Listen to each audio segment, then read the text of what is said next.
Мата Исаева с радостью наблюдает за тем, как преображается ее двор. На участке в несколько соток вовсю идут строительно-восстановительные работы. Во время своего недавнего визита в Тангичу глава республики поручил первому вице-премьеру Иссету Мхаджиеву заняться реконструкцией дома Исаевых.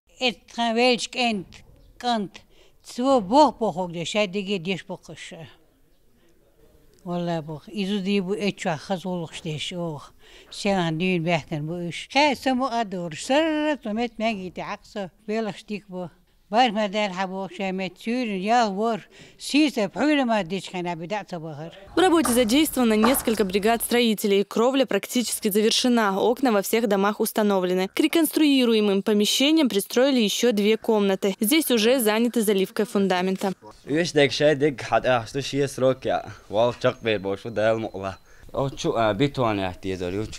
А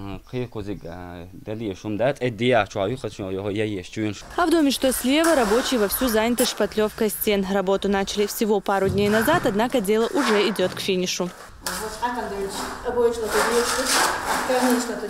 А тем временем во двор продолжают прибывать строительные материалы – стекловата, вагонка и кирпичи. Строителям еще предстоит немало работы, однако они обещают управиться в заданные сроки. Розана Цамаева, Хава Жамунаева, Дени Хавхаров. Новости.